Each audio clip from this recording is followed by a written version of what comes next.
Hello guys, welcome to Study Setter में आपका स्वागत है। गाइस, ये वीडियो बस थोड़ा सा लंबा हो सकता है क्योंकि इसमें कई सारी ऐसी चीज़ें हैं जो मुझे डिस्कस करनी है आपसे। देखो, सबसे पहली चीज़ तो गाइस ये है कि मैं आपको ये बता दूं कि अपने चैनल पे जो फॉर्मेट है वो क्या रहेगा पढ़ने का। तो अपन जो है वो 3 स्टेप में सारे वीडियोस कंप्लीट किया करेंगे। जैसे कि फर्स्ट स्टेप आपकी ये रहेगी कि सबसे पहले आपको ये वीडियो देखना है, जो भी मैं वीडियो अपलोड करूँगा पर्टिकुलर टॉपिक से रिलेटेड, ठीक है। फिर सेकंड स्टेप रहेगी आपकी कि आप टेलीग्राम पे जाएंगे इस वीडियो को देखने के बाद, और वहाँ से जो भी मैंने पढ़ाया है उसकी सेम आप क्या करेंगे, PDF डाउनलोड कर लेंगे ताकि आप उसको रिवाइज़ कर पाएँ, ठीक है। और फिर थर्ड स्टेप आपकी क्या होगी कि जो भी मैंने टॉपिक पढ़ाया और जो आपने PDF डाउनलोड की है, एक बार जब आपका रिवाइज़ हो जाएगा फिर आप क्या करेंगे, वेबसाइट पे जाएंगे, उसकी लिंक डिस्क्रिप्शन में आपको मिल जाएगी हर एक वीडियो के। तो वहाँ से आप क्या करेंगे, उस सेम टॉपिक का क्विज़ आप अटेंड कर पाएंगे, ठीक है। तो गाइज़, मैं कुछ यही अलग करना चाह रहा था क्योंकि मैंने कई स्टूडेंट्स को देखा है कि वो मैं नहीं चाहता कि आपका जो है वो टाइम वेस्ट हो, है ना, कि आप यहाँ पे एक टॉपिक सर्च करके आपने इस वीडियो से पढ़ा, है ना, पर्टिकुलर चैनल से पढ़ा, फिर इसके बाद आप PDF के लिए कहीं सर्च कर रहे हैं या नोट्स बनाने के लिए, या फिर आप फिर MCQs के लिए कहीं अलग वेबसाइट पे जा रहे हैं, YouTube पे जा रहे हैं, ना। तो मैं नहीं चाहता आप अपना टाइम वेस्ट करो। तो मैं चाहता हूँ कि यहाँ पे अगर आप आए हो तो आपका हर तरीके से आपका जो है वो टॉपिक कंप्लीट हो जाए, चाहे वो नोट्स बनाने से हो, चाहे वो मेरा पढ़ाने से रिलेटेड हो, चाहे वो आपके क्विज़ या MCQ अटेम्प्ट करने से हो, ठीक है। तो स्टेप सबको समझ में आ गई। हर एक वीडियो में अपन यही करेंगे, वीडियो देखना, फिर जाके टेलीग्राम चैनल सब्सक्राइब कर लो, वहाँ पे जाके आप अटेम्प्ट करना, सारा डाउनलोड कर लेना, और उसके बाद वेबसाइट से जाके आप MCQ अटेम्प्ट करना, ठीक है। तो ये तो थी अपनी प्रोसेस, ठीक है। अब नेक्स्ट चीज़ जो मुझे बतानी थी वो ये है कि अभी आपको मैं ये जो टॉपिक कराने जा रहा हूँ, इसका जो नेक्स्ट वीडियो आएगा वो स्टैटिक पे आएगा, है ना। जो स्टैटिक जी के काफ़ी इंपॉर्टेंट है, और आप में से काफ़ी सारे ऐसे लोग होंगे 80% से ज़्यादा जो अदर्स एग्ज़ाम की भी तैयारी कर रहे होंगे। तो मैं कोशिश कर रहा हूँ कि ऐसे टॉपिक्स मैं उठाऊँ कि सबके यूज़ के हों, है ना, ताकि बाकी एग्ज़ाम्स में भी वो यूज़फुल हो। इसके अलावा कंप्यूटर साइंस से रिलेटेड जो सब्जेक्ट्स हैं उनके भी वीडियो बहुत ही जल्द 1-2 दिन में हम अपलोड करने वाले हैं, है ना। तो गाइज़, मैं काफ़ी कुछ कोशिश करता हूँ आपको यहाँ पर प्रोवाइड कराने की, अकेला हूँ बट कोशिश कर रहा हूँ सारी चीज़ें आपको MCQs भी दे दूँ, PDF भी बना दूँ, अपलोड कर दूँ। तो गाइज़, बस आपका अप्रिसिएशन चाहिए, आपको कुछ नहीं करना है। अगर मैं अपने 24 आवर्स आपको दे रहा हूँ, 24 घंटे यदि मैं दे रहा हूँ, तो सिर्फ आपके 24 सेकंड चाहिए हमको, और उसमें आपको कुछ नहीं करना है, बस सब्सक्राइब कर दो ताकि आपको नोटिफिकेशन मिल जाए उसका। और यदि अच्छा लगता है तो फिर लाइक करो, और यदि नहीं अच्छा लगता है, कुछ आप कमेंट करना चाहते हो, कुछ सजेशन देना चाहते हो, तो आपका वेलकम है ना। ठीक है, यही चीज़ें मुझे आपसे डिस्कस करनी थी। अब अपने टॉपिक पे आते हैं, ज़्यादा टाइम वेस्ट नहीं करते हैं। तो आज जो डिस्कस करने वाले हैं वो अपना टॉपिक है न्यू नेशनल एजुकेशन पॉलिसी। तो ये टॉपिक मैंने क्यों चुना, सबसे पहले तो जिस लोगों ने भी अभी जो भी एस्पिरेंट्स हैं, आप में से जिस लोगों ने भी अभी सिलेबस देखा होगा, है ना, तो आपने देखा होगा कि नेशनल एजुकेशन पॉलिसी जो NEP है उसको स्पेसिफिकली उन्होंने इम्पोर्टेंटली उसको वहाँ पे स्पेसिफाई किया है, ठीक है। और इसमें से मैं आपको बता दूंगा इसके काफ़ी ऐसे क्वेश्चंस हैं जो इस टॉपिक से आने वाले हैं, क्योंकि ये एक ऐसा टॉपिक है जो एजुकेशन से रिलेटेड है ना, और आपकी जॉब भी एजुकेशन से ही रिलेटेड है, टीचर बनने वाले हो, है ना। तो इससे इम्पोर्टेंट क्वेश्चंस आएंगे, ताकि वो आपकी नॉलेज को देखना चाह रहे हैं कि आपको एजुकेशन जो पॉलिसी है उसके बारे में कुछ नॉलेज है भी या नहीं है ना। तो इससे काफ़ी कुछ क्वेश्चंस आएंगे। और अगर मैं इस टॉपिक की बात करूं तो मैंने जो है सिर्फ इम्पोर्टेंट जो एग्ज़ाम में क्वेश्चन आ सकते हैं, ठीक है, उन्हीं के बारे में डिस्कस किया है। फालतू की चीज़ें इधर उधर से नहीं ली हैं, बिल्कुल टू द पॉइंट मैंने डिस्कस किया है। यहीं से डायरेक्टली आपके क्वेश्चंस उठेंगे, ठीक है। और ये जो न्यू एजुकेशन पॉलिसी है, इसको आपको लगता है कि नहीं हमको थोड़ा और डिटेल में पढ़ना है, तो मैं इसकी वेबसाइट की लिंक जो है डिस्क्रिप्शन में दे दूंगा, वहाँ से जाके आप उसको डिटेल में पढ़ सकते हो, ठीक है। और इसका एजुकेशन पॉलिसी का जो MCQ है, मतलब जो क्विज़ रहेगा आपका, वो भी वेबसाइट पे अवेलेबल है, उसकी भी नीचे मैं लिंक दे दूंगा डिस्क्रिप्शन में, वहाँ पे जाके आप अटेम्प्ट कर लेना, ठीक है। चलो अब स्टार्ट करते हैं। तो इसको 2 फेसेस में पढ़ेंगे अपन। गाइज, अभी क्या हो रहा है, अगर आप में से किसी ने नेशनल एजुकेशन पॉलिसी पढ़ा भी होगा तो जो अभी 2020 में आया है नया, सिर्फ उसके बारे में पढ़ा होगा, है ना। लेकिन वो क्या करेंगे, है ना, वो ये करेंगे कि वो थोड़ा सा और पीछे जाएंगे, है ना। जब एग्जामिनर होगा जो एग्ज़ाम सेट करेगा वो थोड़ा पीछे जाएगा हिस्ट्री में, वहाँ से भी क्वेश्चन उठा लेगा, है ना। वो देखना चाहता कि आप अप टू डेट हो कि नहीं, है ना। तो पहले मैं कुछ जो इंपॉर्टेंट पॉइंट्स हैं हिस्ट्री के वो डिस्कस करूँगा जो आ सकते हैं, उसके बाद फिर अपन करंट एजुकेशन पॉलिसी पे आ जाते हैं। मतलब अपन हिस्ट्री में ये देखेंगे कैसे शुरुआत हुआ इसका, कैसे नहीं हुआ, है ना, पूरे डिटेल में पढ़ेंगे और अच्छे से समझना, है ना। मैं कोशिश करूँगा आपको अच्छे से समझाने की, बताने की, और यदि समझ में नहीं आता है तो आप दोबारा इसको देख लो या फिर आप PDF से देख लेना जो आपको प्रोवाइड करेंगे, ठीक है। चलो, तो ये पार्ट 1 है, 2 पार्ट में करेंगे, ये पार्ट 1 है। इसके बाद फिर कल या परसों 1-2 दिन में मैं इसको सेकंड पार्ट भी डाल दूंगा, ठीक है। तो देखो इसके क्या की पॉइंट्स हैं, हिस्ट्री अपन स्टार्ट करते हैं। तो जो सबसे पहला पॉइंट है वो देखो क्या है। और गैस मैं आपको एक चीज़ और बता दूं, मैंने कोशिश की है, ये देखो मैंने हिंदी में भी किया है, ये जो ऊपर लिखा हुआ है ये पॉइंट्स डिस्कस किए हैं, ये इंग्लिश में है, और यही सेम पॉइंट को मैंने यहाँ पे हिंदी में मेंशन किया है, क्योंकि मुझे पता था कि अगर मैं सिर्फ इंग्लिश में देता तो आप में से काफ़ी लोग ज़रूर बोलते कि सर हिंदी में भी दो, हिंदी में भी दो, है ना। तो इसलिए मैंने हिंदी इंग्लिश दोनों कर दिया, तो हिंदी वाले भी देख लें और इंग्लिश वाले भी देख लें, कोई इशू नहीं है ना। ठीक है, पहले अपन इंग्लिश में देख लेते हैं। सबसे पहला पॉइंट आपका क्या है, डायरेक्टली जो पूछा जा सकता है, ठीक है। और मैं आपको ये भी बताऊंगा कि आप जो पॉइंट्स पढ़ रहे हो, जो मैं पढ़ा रहा हूँ, उससे डायरेक्टली क्वेश्चन कैसे बनता है, एग्जामिनर सेट कैसे करता है ना। तो पहला पॉइंट क्या है, the Indian government had appointed a 17 member education committee in 1964, ठीक है। तो ये डायरेक्टली एक क्वेश्चन है। अब इसमें से आपको 2 क्वेश्चन पूछे जा सकते हैं। पहला क्वेश्चन क्या पूछा जाएगा कि आप बताइए जो इंडियन गवर्नमेंट थी उसने 1964 में कितने मेंबर की कमेटी को बनाया था। तो आप क्या बताओगे, 17 मेंबर की कमेटी को बनाया था, ठीक है। पहला क्वेश्चन बन गया। दूसरा क्या बनेगा कि इंडियन गवर्नमेंट ने 17 मेंबर की एक कमेटी बनाई थी, वो कौन से सन में बनी थी, कौन से ईयर में बनी थी, वो 1964 में बनी थी, ठीक है। समझ में आ रहा है। तो देखो 2 क्वेश्चन यहाँ से बन गए, ऐसे अटैम्प्ट होते हैं, ठीक है। तो पहला पॉइंट हो गया आपका।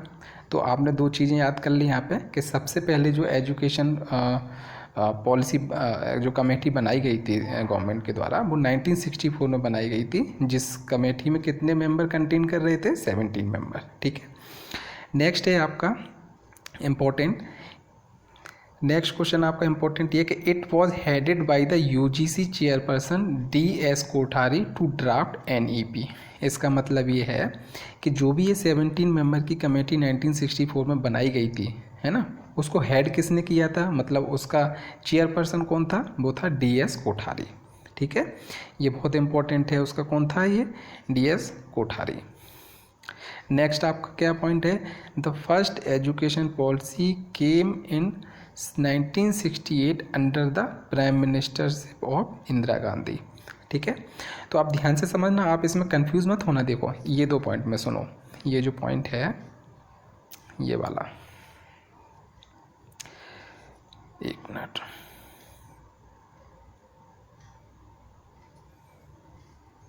ये जो पॉइंट है ना 1964 और ये 1968, इनमें दोनों में कंफ्यूज मत होना। मैं अभी आपको क्लियर कर दूं। अगर आपसे ये पूछा जाए कि सबसे पहली कमेटी कब बनाई गई थी 17 मेंबर की, तो वो आप आंसर करना 1964। और अगर ये पूछा जाए कि सबसे पहली फर्स्ट एजुकेशन पॉलिसी कब आई थी, मतलब पूरा ड्राफ्ट बन के कंप्लीट होके आया था, वो कब आया था, वो 1968 में आया था, ठीक है। तो इसमें कन्फ्यूज़ मत होना, कई लोग कंफ्यूज हो जाते हैं। अगर पूछते हैं कि फर्स्ट एजुकेशन पॉलिसी कब आई थी तो 1964 लगा देते, नहीं, 1964 आपको तब लगाना है जब वो पूछे कि 17 मेंबर की कमेटी कब फॉर्म हुई थी, कब बनी थी, है ना। तो 1964 में। अब देखो ये जो क्वेश्चन, ये वाला जो पॉइंट पढ़ा है आप लोगों ने, ये वाला, इसमें देखो क्वेश्चन कैसे बनेगा। पहला क्वेश्चन बनेगा कि सबसे पहली एजुकेशन पॉलिसी कौन सी सन में आई थी, आप बोलेंगे 1968 में आई थी। अगला क्वेश्चन पूछेगा कि फर्स्ट पॉलिसी जो आई थी वो 1968 में आई थी, तब प्राइम मिनिस्टर कौन था, यस या फिर किसकी प्राइम मिनिस्टरशिप में आया था, तो आप बोलोगे वो आया था इंदिरा गांधी की प्राइम मिनिस्टरशिप में, ठीक है। मैंने बिल्कुल सीक्वेंस वाइज सारे पॉइंट लिखे हैं, आपको बिल्कुल कन्फ्यूज़ होने की ज़रूरत नहीं है। कई बार क्या होता है, जम्बल्ड हो जाता है, मतलब ऊपर नीचे हो जाता है, हम कन्फ्यूज हो जाते हैं, नहीं, आपको सीक्वेंस वाइज पढ़ना है, ठीक है। जैसे 17 मेंबर की कमेटी बनी थी, 1964 में बनी थी। उसके बाद फिर उसको हेड किसने किया था, DS कोठारी ने किया था। फिर उसके बाद जब ये पूरा ड्राफ्ट तैयार हो गया था तो सबसे पहली एजुकेशन पॉलिसी कब आई थी, 1968 में आई थी। किसकी प्राइम मिनिस्टरशिप में आई थी, इंदिरा गांधी की में आई थी। फिर अगला पॉइंट देखो इसी के आगे, सेकेंड एजुकेशन पॉलिसी कब आई थी, 1986 में आई थी, है ना। और किसकी प्राइम मिनिस्टरशिप में आई थी, राजीव गांधी की प्राइम मिनिस्टरशिप में आई थी। देखो कितने सारे क्वेश्चन फॉर्म हो रहे हैं, है ना। हिस्ट्री में अभी अपन ने देखो सिर्फ 4-5 पॉइंट डिस्कस किए हो, कितने सारे क्वेश्चन आ गए, कितने इंपॉर्टेंट क्वेश्चन है। आपसे सन भी पूछी जा सकती है ना, और आपसे प्राइम मिनिस्टर से पूछी जा सकती है किसके अंडर में आई थी, है ना। तो सेकंड हो गई। सेकंड के बाद फिर देखो, अब आपसे एक इम्पोर्टेंट क्वेश्चन और पूछा जाएगा कि ये पूछा जाएगा कि 1986 एजुकेशन पॉलिसी, ये जो 1986 एजुकेशन पॉलिसी आई थी ना, राजीव गांधी, ये राजीव गांधी वाली, ये वाली 1986 में जो आई थी ना, उसको पूछा जाएगा यहाँ पे कि 1986 एजुकेशन पॉलिसी गॉट रिवाइज्ड इन 1992। तो इसमें क्वेश्चन कैसे बनेगा, ऐसे बनेगा कि 1986 में जो एजुकेशन पॉलिसी रिवाइज हुई थी वो कौन से सन में हुई थी, तो आप बोलोगे 1992 में हुई थी, है ना। और पूछेगा कि जब ये 1992 में हुई थी तब उस टाइम पे कौन था, तो आप बोलोगे PV नरसिम्हा राव जो थे वो PM थे। ठीक है, आगे इतना समझ में। इसके बाद देखो, अब देखो फर्स्ट हो गई, सेकंड हो गई, और सेकंड के बाद जो रिवाइज हुई थी 1992 में अपन ने वो भी पढ़ ली। अब थर्ड स्टार्ट हो गई। तो द थर्ड, ये वाली यहाँ से देखो, ये वाली, है ना। तो the third and recent education policy was approved on, कब हुई थी, ये डेट बहुत बहुत बहुत मोस्ट इम्पॉर्टेंट है ना। इसको आपको भूलना नहीं है, ये जो डेट लिखी है ना, ये वाली डेट 29 जुलाई, है ना, इसको भूलना नहीं है। तो क्या है, the third and recent education policy was approved on Wednesday 29 July 2020, मतलब कि 29 जुलाई 2020 को तीसरी जो एजुकेशन पॉलिसी थी उसको अप्रूव कर दिया गया, है ना। और किसकी प्राइम मिनिस्टरशिप में, under the prime ministership of Narendra Modi. ठीक है, इतना हो गया। इसके बाद फिर एक और मोस्ट इम्पोर्टेंट क्वेश्चन है, वो क्या है पॉइंट, वो ये है कि national education policy 2020 introduced after how many years. ये क्वेश्चन पूछा जाएगा, कैसे फॉर्म होगा कि जो नई एजुकेशन पॉलिसी थी वो कितनी साल बाद इंट्रोड्यूस हुई, तो आप लिखोगे वो जो इंट्रोड्यूस हुई है वो ये 34 ईयर्स, आफ्टर 34 ईयर्स, मतलब कि 1986 के बाद, है ना।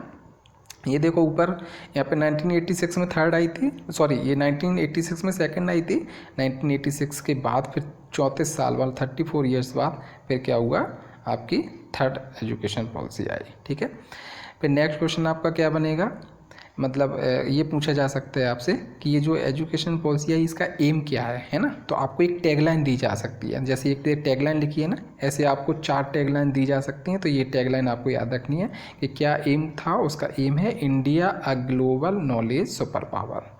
ठीक है, ये उसकी टैगलाइन है। तो आई होप आपको ये हिस्ट्री थी इंग्लिश में जो मैंने बता दी, बिल्कुल मोस्ट इंपॉर्टेंट पॉइंट थे। आई डोंट थिंक कि इसके बाहर शायद ही कुछ आए, क्योंकि यही इंपॉर्टेंट पॉइंट थे कि पहली कब आई, दूसरी कब आई, तीसरी कब आई, और कौन सी सन में आई, और किसके प्राइम मिनिस्टरशिप में आई। ठीक है, इतना हो गया। अब ये हिंदी वालों के लिए देख लो जल्दी से। पहला क्या है कि भारत सरकार ने सबसे पहले 1964 में, मतलब कि 1964 में एक 17 सदस्यीय शिक्षा समिति को नियुक्त किया। ठीक है, ध्यान से समझना, मैंने ये नहीं बोला कि 1964 में उन्होंने नई एजुकेशन पॉलिसी बना दी, उन्होंने अभी सिर्फ और सिर्फ 17 सदस्यीय शिक्षा समिति की नियुक्ति की है अभी। ठीक है, फिर क्या हुआ, NEP का मसौदा तैयार करने के लिए ये जो 17 सदस्यीय समिति बनी है इसको NEP का मसौदा तैयार करने के लिए UGC के अध्यक्ष DS कोठारी की अध्यक्षता में इसका नेतृत्व किया गया था। तो पूछा जाएगा कि कौन इसका अध्यक्ष था ना, कौन इसका चेयरमैन था, वो कौन था, DS कोठारी।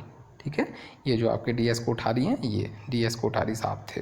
ठीक, नेक्स्ट आपका क्या है कि पहली शिक्षा नीति, ये जो आपका आ गया कि पहली शिक्षा नीति जो है वो कब आई, वो 1968 में आई, मतलब 1968 में किसके अंदर में आई, इंदिरा गांधी प्रधानमंत्री थी। ठीक है, फिर इसके बाद आपकी दूसरी शिक्षा नीति 1986 मतलब कि 1986 में आई, तब आपके प्रधानमंत्री कौन थे, राजीव गांधी थे। ठीक है, फिर जब सेकंड आपकी आ गई उसके बाद फिर एक उसमें संशोधन हुआ था। ठीक है, तो फिर क्या हुआ, 1986 की जो शिक्षा नीति थी उसको 1992 में संशोधित किया गया जब PV नरसिम्हा राव प्रधानमंत्री थे, है ना।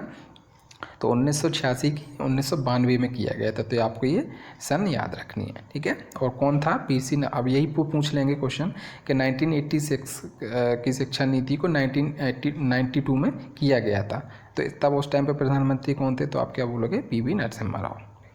फिर नरेंद्र मोदी की प्रधानमंत्रित्व काल में बुधवार 29 जुलाई 2020 को तीसरी और हाल ही की शिक्षा नीति को मंजूरी दी गई, ठीक है। ये डेट आपको याद रखनी, ये डेट तो बिल्कुल कतई नहीं भूलनी है आपको, ये वाली, ठीक है। हो सकता है ये क्वेश्चन आ जाए। नेक्स्ट आपका क्या है कि जो NEP 2020 है उसको कितने साल बाद लाया गया, तो उसको 34 साल बाद लाया गया। कब, 1986 के बाद, ठीक है। और भारत को एक वैश्विक ज्ञान महाशक्ति बनाना है, यह एक टैगलाइन है, ये एम रखा गया था, आप याद रखना है ना, इसको लक्ष्य बनाने का, ठीक है। आई होप ये पहला वाला सेक्शन आपको समझ में आएगा। ये अभी हिस्ट्री थी, ठीक है, तो मैंने इंग्लिश और हिंदी दोनों में आपको हिस्ट्री बना दी है। मुझे नहीं पता, शायद ये थोड़ा सा लंबा हो रहा होगा, तो कोई बात नहीं, ये पढ़ ही तो रहे हैं अपन, कोई ऐसा तो काम कर नहीं रहे हैं कि टाइम वेस्ट हो रहा हो, कोई बात नहीं, 5 मिनट 10 मिनट 15 मिनट भी हो जाएंगे, कोई बात नहीं, है ना। समझ में आना चाहिए, और जो भी हम टाइम अपना इन्वेस्ट कर रहे हैं, चाहे वो 10 मिनट हो या 15 मिनट हो, वो हमारे काम में आने चाहिए, है ना, तो टेंशन नहीं लेनी है, ठीक है। अब अपन ने हिस्ट्री पढ़ ली है ना, हिस्ट्री के सारे पॉइंट क्लियर हो जाएंगे, आप उसको रिवाइज कर लेना, PDF मिल जाएगी, कोई दिक्कत नहीं है। अब अपन आते हैं प्रेजेंट में, बात करेंगे कि अब नया क्या क्या आया। ये तो चलो हिस्ट्री की बात कर ली। अब नेशनल एजुकेशन पॉलिसी 2020 प्रेजेंट अभी जो आई है उसमें देखो, अब बहुत इंपॉर्टेंट पॉइंट है, मैंने बिल्कुल टू द पॉइंट लिया है सब कुछ। देखो क्या है, यूनियन मिनिस्टर, यहाँ से पढ़ रहा हूँ मैं, है ना, ये वाला देखो यहाँ से, union minister for information and broadcasting IB Prakash Javadekar. अब देखो मैंने एक लाइन पढ़ी, देखो मैं आपको वही सिखाना चाह रहा हूँ, ठीक है। देखो आपको मैं ये जो पढ़ा रहा हूँ, मैं कुछ आपको नया नहीं बता रहा हूँ, मैं आपको सच बताऊँ, ये आपको वेबसाइट पे किसी भी यूट्यूब चैनल पे खूब भर भर के मिल जाएगा, ठीक है। मैं आपको ये सिखा रहा हूँ कि आपको कहीं भी कंटेंट मिलता है, चाहे वो मेरे पढ़ाने से मिल रहा हो या किसी और के पढ़ाने से, तो आपको क्वेश्चन खुद से कैसे फ्रेम करना है ना। तो कोई टीचर होता है एग्जाम में क्वेश्चन फ्रेम करता है, तो कैसे करते हैं, देखो मैंने अभी सिर्फ एक लाइन पढ़ी है ऊपर की, union minister for information and broadcasting IB Prakash Javadekar, तो हमने एक ही लाइन पढ़ी। अब देखो इस एक लाइन में आप कितने सारे क्वेश्चन बना दूं, सुनना कितने सारे क्वेश्चन बना दूं। पहला क्वेश्चन ये कि union minister for information and broadcasting कौन है, तो आप क्या बोलोगे, प्रकाश जावड़ेकर, ठीक है। अब इसका उल्टा पूछ लेगा, प्रकाश जावड़ेकर कौन है, तो आप बोलोगे वो union minister for information and broadcasting है। 2 क्वेश्चन हो गए। तीसरा क्वेश्चन, INB का फुल फॉर्म क्या है, ये जो ब्रैकेट में लिखा है INB, इसका फुल फॉर्म ये देखो लिखा है इंफॉर्मेशन एंड ब्रॉडकास्टिंग। कितने क्वेश्चन बना दिए मैंने, 3 क्वेश्चन बना दिए एक ही लाइन में। अब कुछ भी पूछ सकता है आपके एग्जाम में, है ना। फिर देखो ऐसे क्वेश्चन आपको फ्रेम करना है, तो आप ऐसे पढ़ते हो ना, तो ऐसे पढ़ के आपको रटना नहीं है कोई चीज़, ऐसा नहीं कि एक लाइन पढ़ी आगे चलेगा, उसमें खुद से आप फ्रेम कर लो, आपने लाइन पढ़ी कि भैया इससे क्या क्वेश्चन बन सकता है ना। तो नेक्स्ट देखो, एंड ह्यूमन रिसोर्स डेवलपमेंट, मतलब कि HRD मिनिस्टर रमेश पोखरियाल निशंक, ठीक है। तो इसमें भी आपके 2-3 क्वेश्चन बन जाएंगे कि HRD मिनिस्टर कौन है, रमेश पोखरियाल हैं। HRD का फुल फॉर्म क्या है, ह्यूमन रिसोर्स डेवलपमेंट है ना, ऐसे क्वेश्चन बनते हैं। तो चलो एक बार पूरा फिर से पढ़ देते हैं, क्या था, union minister for information and broadcasting IB Prakash Javadekar and human resource development HRD Ramesh Pokhriyal Nishank had been released the new education policy on 29 July 2020। ये वाला पॉइंट ऊपर भी अपन पढ़ चुके थे, लेकिन फिर से रिवाइज हो गया क्योंकि इसमें 2 लोग ऐड हो गए हैं। कौन कौन, IB ऑन HRD मिनिस्टर। तो IB मिनिस्टर कौन है वो समझ में आ गया, HRD मिनिस्टर कौन है वो आ गया। अब आपके क्वेश्चन कैसे पूछा जा सकता है एग्जाम में, ये पूछ सकते हैं कि 29 जुलाई 2020 को किन 2 मिनिस्टर ने न्यू एजुकेशन पॉलिसी को रिलीज़ किया था। तो आपके ऑप्शन में 2-2 नाम दे देंगे, जैसे प्रकाश जावड़ेकर, रमेश पोखरियाल, दूसरा राजनाथ सिंह, अमित शाह, तीसरा स्मृति ईरानी, और कुछ भी करके ऐसे, ठीक है। तो आपको ये पता होना चाहिए कि कौन से 2 मिनिस्टर ने रिलीज़ किया है, और ये भी पता होना चाहिए कि इन दोनों लोगों ने कौन सी डेट को किया है। तो डेट है 29 जुलाई 2020, ठीक है। चलो नेक्स्ट क्या है, the ministry of human resource development form a committee. अब देखो ऊपर जो हिस्ट्री में अपन ने पढ़ा था वहाँ पे भी कमेटी थी, मेंबर्स थे, उसका कोई हेड था, तो ऑब्वियस सी बात है ये जो नई एजुकेशन पॉलिसी है इसमें भी कमेटी बनी होगी, कोई हेड रहा होगा। तो कौन हेड है, तो देखो the ministry of human resource development form a committee chaired by doctor K कस्तूरी रंगन, ठीक है। तो कौन था इसका चेयरमैन, कौन था, डॉक्टर के कस्तूरी रंगन। अब दोनों में कंफ्यूज मत होना, अगर पिछला पूछेंगे, मैं फिर से दिखा देता हूँ यहाँ पे देखो, अगर ये वाला पूछेंगे, ये 1964 वाला पूछेंगे तो क्या बताओगे, DS कोठारी थे, ठीक है।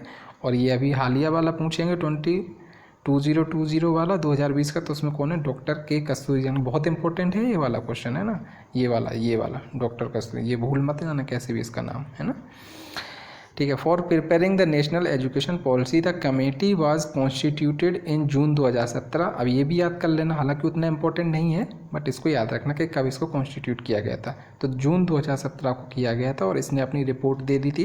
This committee submitted its report on 31 मई 2019, ठीक है। तो देखो 3 डेट आ गई आपकी। पहली डेट क्या कि इसको फॉर्म कब किया गया था, तो जून 2017 को। इसकी फॉर्मेशन कब हुई थी, जून 2017 को, है ना। और इसकी रिपोर्ट कब सबमिट की गई थी, 31 मई 2019 को। और इसको रिलीज़ कब किया गया, 29 जुलाई को, है ना। तो तीनों डेट आ गई कि कब फॉर्म हुई, कब रिपोर्ट दी और कब इसको रिलीज़ किया गया। और इसके हेड कौन थे, डॉक्टर कस्तूरी रंगन, ठीक है। तो ये याद रखना, इतना हो गया। अब हिंदी वालों के लिए देख लो पूरा, ये क्या लिखा है कि केंद्रीय सूचना और प्रसारण मंत्री INB प्रकाश जावड़ेकर और मानव संसाधन विकास HRD रमेश पोखरियाल निशंक को 29 जुलाई 2020 को नई शिक्षा नीति जारी की गई थी, ठीक है। देखो जो इंग्लिश में मैंने बताया क्वेश्चन फ्रेम करना, वैसे ही हिंदी में करेंगे, उसमें कोई डिफरेंस नहीं है, ठीक है।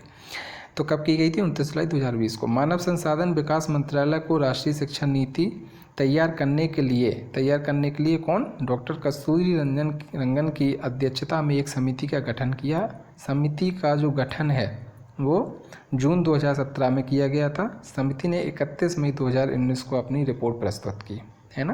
तो ये फैक्ट्स हैं आपको जो याद करना। मैंने बहुत ज़्यादा इसमें मिक्सचर नहीं किया है कि बहुत सारा थ्योरी इधर उधर से भर दिया है, बिल्कुल टू द पॉइंट किया ताकि आपको सारी चीज़ें क्लियर हो जाए, है ना। अब देखो ये जो ऊपर अपन ने पढ़ा है ना, ये अभी जो मैंने इतना पढ़ा है ना, इतना सेक्शन जो आपको पढ़ा है ना, ये वाला पूरा, ये वाला जो पूरा सेक्शन पढ़ा है ना, इसी के देखो कैसे पॉइंट्स मैंने बनाए हैं, आप लोगों के लिए बनाए हैं मैंने ये, ठीक है, ताकि आप लोगों को बहुत ईजी पड़े। देखो कैसे, द कमेटी वॉज कॉन्स्टिट्यूटेड इन, कब, जून 2017, पहला क्वेश्चन। दूसरा, this committee was chaired by, ये जो कमेटी बनी थी किसके द्वारा चेयर की जा रही है, doctor K Kasturirangan. This committee submitted its report, कब इसने अपनी रिपोर्ट सबमिट की थी, 31 मई 2019 को। न्यू एजुकेशन पॉलिसी इंट्रोड्यूस, कब इंट्रोड्यूस हुई, देखो बिल्कुल मैंने सीक्वेंस वाइज किया है, कहीं भी ऊपर नीचे नहीं किया, ताकि आपको इजी से आ जाए। New education policy introduce on 29 July 2020, ठीक है। INB का फुल फॉर्म क्या है, इन्फॉर्मेशन एंड ब्रॉडकास्टिंग मिनिस्टर कौन है, Prakash Javadekar. Human resource development HRD minister कौन है, रमेश पोखरियाल, ठीक है, पोखरियाल निशंक, ठीक है। बिल्कुल पॉइंट वाइज कर दिया मैंने, आई होप सबको समझ में आ गया होगा, ठीक है। यही सारे देखो पॉइंट फिर हिंदी में आ गए कि समिति जो गठन था वो जून 2017 में किया गया था। उसके जो अध्यक्ष थे वो डॉक्टर कस्तूरी रंगन थे, उसके जो अध्यक्षता की थी वो डॉक्टर कस्तूरी रंगन ने की थी। इस समिति ने 31 मई को अपनी रिपोर्ट प्रस्तुत की। नई शिक्षा नीति 29 जुलाई को आ गई, है ना, सीक्वेंस में। और सूचना और प्रसारण मंत्री हैं प्रकाश जावड़ेकर और मानव संसाधन विकास मंत्री हैं रमेश पोखरियाल निशंक, ठीक है। तो गाइस मैं चाहता तो इस एक ही पार्ट में पूरा कर देता, बट मुझे ऐसा लगता है कि बहुत ज़्यादा लंबा वीडियो आप लोगों को पसंद नहीं आता है। ठीक भी है ना, छोटा छोटा करके अपन सारी चीज़ें कर लेंगे। तो ये वीडियो आपका पार्ट 1 में कर दिया है, नेक्स्ट पार्ट 2 में कर देंगे। लेकिन भले ही आपका ये टॉपिक कंप्लीट नहीं हुआ है, लेकिन फिर भी आप चाहें तो डिस्क्रिप्शन में मैं लिंक दे दूँगा, तो इसका जो क्विज़ है आपका वो आप अटैम्प्ट कर सकते हैं, ठीक है। कोई नहीं, जब मैं दूसरा पार्ट डालूंगा उसको कंप्लीट करने के बाद दोबारा से फिर अटैम्प्ट कर लेना, प्रैक्टिस ही हो जाएगी, है ना। और इसका PDF भी टेलीग्राम चैनल में हम डाल देंगे, तो वो आप ज्वाइन कर लो, ठीक है। बस लास्ट में आपसे यही रिक्वेस्ट है कि आप सब्सक्राइब कर लो, ताकि आपको रेगुलर नोटिफिकेशन आ जाए और आपको बेस्ट कंटेंट देंगे, उसकी आप टेंशन मत लो, है ना। और अगर आपको थोड़ा अच्छा लग रहा है ये जो प्रेजेंटेशन मैं कर रहा हूँ, या फिर कहीं कोई आपको लगता है कि थोड़ा सा कहीं कुछ कमी है, कुछ कर सकते हैं, तो आप डेफिनेटली कमेंट करके सजेशन दे सकते हो, है ना। और अच्छा लग रहा है तो लाइक करके सब्सक्राइब कर सकते हो, ठीक है। तो आज के लिए इतना ही, नेक्स्ट वीडियो में मिलते हैं बहुत जल्द, है ना। Thanks, bye.